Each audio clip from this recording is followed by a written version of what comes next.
You should want your children to have the things that you didn't have. What the hell is wrong with you? Every so often you hear a story about an extremely rich person who's decided to disinherit his own children. Now, there are various articles about how Warren Buffett, Bill Gates, Simon Cowell, George Lucas, Mark Zuckerberg, Jackie Chan, etc., have all decided that their children won't receive any kind of significant inheritance.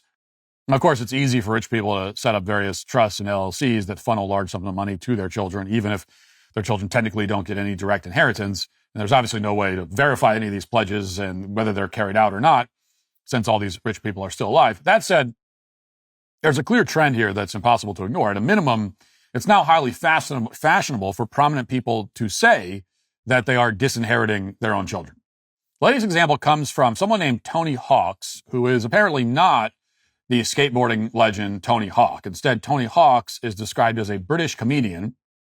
Maybe he is, maybe he isn't. It's unverifiable because anytime you search for this guy's name online, Google assumes you're using the possessive form of Tony Hawk. So search for Tony Hawk stand-up will return videos of Tony Hawk doing skateboarding tricks while standing up. But in any event, Tony Hawks evidently still has a large amount of money, and he recently gave an interview with the BBC where he talked about his estate planning, and here's what he said.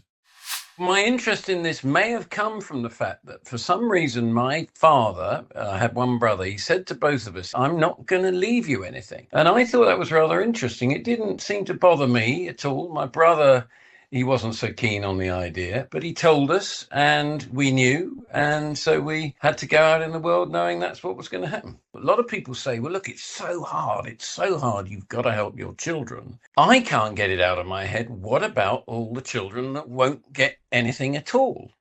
It just seems very unfair on them that through an accident of birth, that some people get a leg up, some people get a massive leg up, some people get a little leg up, but they're not going to get anything. And I don't know why I think that way. I just think it isn't fair because my son hasn't done anything to other than be born to me to earn that money. So I think we need to think again. Myself, I know I'm pretty much on my own on this, but I'm not sure whether just an automatic leaving things to family is relevant anymore. It used to be, but I'm not so sure anymore. What are you going to do with this money if you don't leave it to your son? Are you going to spend like Viv Nicholson? No, what I'm actually doing is I'm setting up a charitable trust, leaving Arlo a job, if he wants to take it, working for that charity, helping to give money away to good causes. As you can tell, he's a really funny guy. Tony Hawks oozes charisma and brings mirth wherever he goes. But in this instance, Tony Hawks wasn't just bringing down the house with some high-quality British humor. He also declared with a straight face that, quote, it seems very unfair for children to gain access to a large amount of money by an accident of birth. Now, put aside the godless, nihilistic line of thinking here and just assume that his premise is accurate. Let's assume that every human birth is some kind of cosmic accident, whatever that means, and therefore people don't deserve money from their parents because their whole life and their circumstances of their birth are accidental. If that's the case, why do these random unnamed charities deserve the money? Aren't those charities composed of people who are also born by accident? And isn't a gigantic accident that they're getting a bunch of money just because Tony Hawks happened to look them up and send them some cash before he died? There's really no way to make sense of anything he just said, but it's a common line of argument you see all the time on the left. Same kind of thinking that yields brilliant insights like billionaires don't deserve their money, so therefore we should steal their money and give it to barely sentient government bureaucrats instead. Except in this case, the argument's even worse because he's depriving his own bloodline in the process. I mean, let's assume for a second that Tony Hawks means every word he says and that his planned charitable organization isn't some kind of tax avoidance scheme, which it could very well be. The truth is, increasingly, a lot of people are doing the same thing that he's doing. I mean, that's why you hear this kind of, we talked about on the show before, I think, but this is like becoming a very popular thing for parents. Parents are increasingly cutting children out of their wills or reducing the amount of money that some of their children receive if they're leaving a will at all. Recently, the business school at Washington University in St. Louis posted a summary of research into inheritances and wills that was conducted by researchers in the European Economic Review. And they looked at U.S. data from the Health and Retirement Study from 1995 to 2014. And here's what they found, quote, more than 1/3 of parents with wills plan to divide their estates unequally among their children. The research also discovered that a staggering number of older Americans don't have a will. 30% of people 70 and older don't. Plans for unequal inheritances are concentrated in weak relationships. Those are defined as families with stepchildren and families with genetic children with little or no contact with their parents. Robert Pollack, an economics professor who worked on this research, said this is a trend that's becoming much more common. Quote, we've shown that bequests are much more unequal now than in the recent past and much more unequal than generally recognized. According to the paper, quote, the proportion of parents ages 50 and over with more than one child who report having wills in which they treat their children unequally increased steadily between 1995 and 2014. It's now nearly 40%, up double digits from just a couple of decades ago. In other words, relationships between parents and their children, or at least some of their children, are on the decline, and parents are leaving less money to their children as a result. From Congress to your children's schools, there is a cultural war raging across America. For the moms watching, I don't have to tell you this, you're living it right now. I want to make you aware of Concerned Women for America, the nation's largest public policy Christian women's organization. For 45 years, they've been leading the charge as your voice in all levels of public policy. CWA trains women to become grassroots leaders, speak into the culture, pray, testify, and lobby.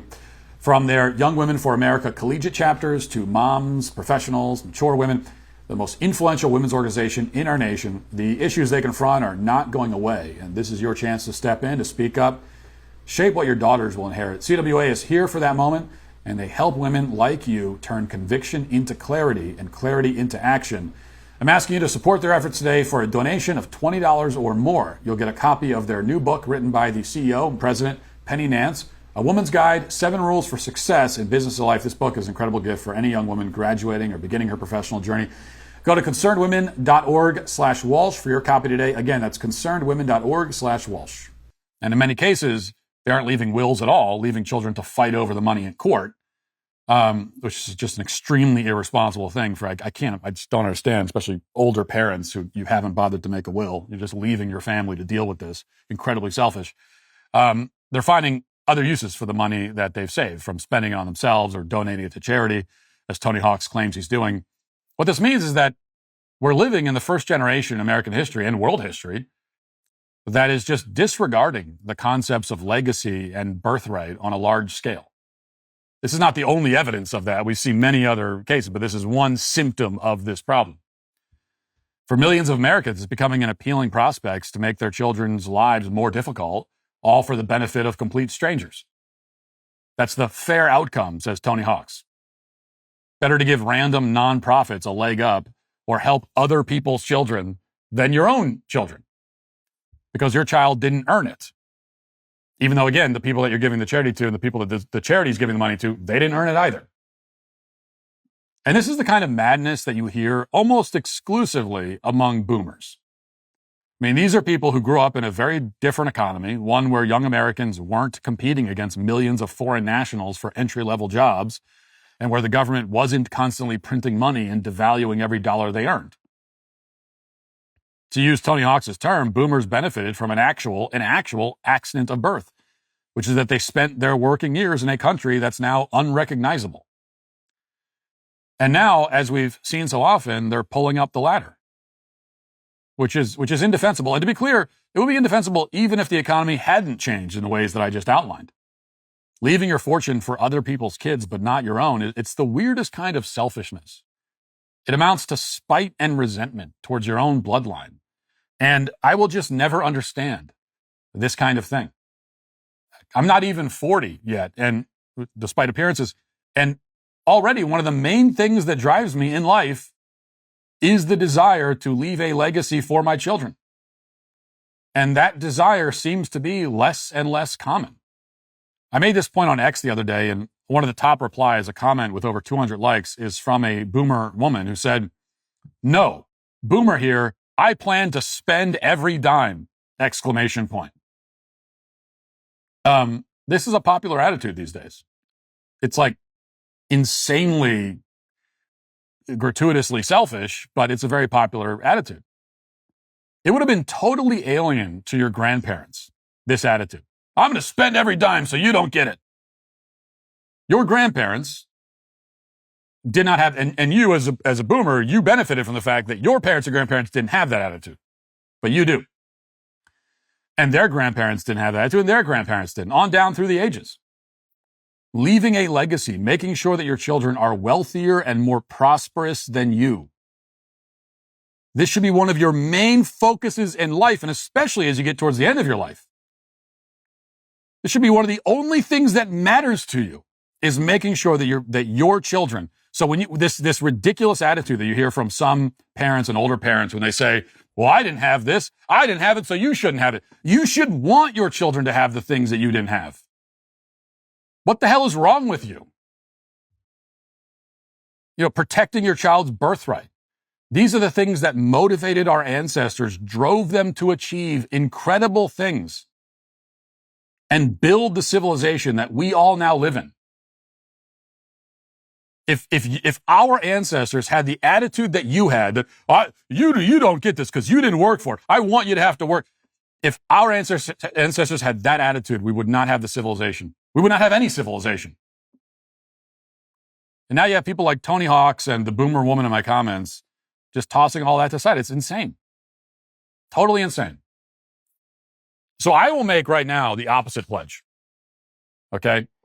And I'll make the opposite pledge from the one that I hear from Mark Zuckerberg and Bill Gates and all the rest of them. I don't have anywhere close to the kind of money they do. But I will say, when I die, not one penny of my wealth will go to some charitable organization. Not a dime. I want to make sure that's very clear in the will. Do not give a penny of this to charity. I don't want to give not a penny. Because it will all go to my family. Not your family, not your kids. My family. Only them. Every dime. Only my blood. I will leave it all to them and no one else. Now, I donate to charity while I'm alive. But when I die, all that is mine belongs to my children. It is their birthright. I'm doing all of this for them. I'm willing to say, I want my children to be rich and privileged. It's crazy that that's now some sort of mind-blowing statement for someone to make. I want my children to be rich and privileged. That's what I want for them. Privilege is not a bad thing. I want my kids to have privilege. I want them to have more privileges than I did. I want them to have a lot more privileges than I did. I want them to reap the benefits of my work. I want to plant a tree so that they enjoy its fruits and sit in its shade. I want that for them much more than I want it for myself. And I can't understand any parent who lives any other way. And that is why anyone who is pledging to disinherit his own children in a depraved act of narcissism masked as altruism, which is often how narcissism is repackaged, is today canceled. If you'd like to see what else I have to say, you can access my full show by going to dailywire.com or by going to the Matt Walsh Show Twitter page. Hope to see you there. Godspeed.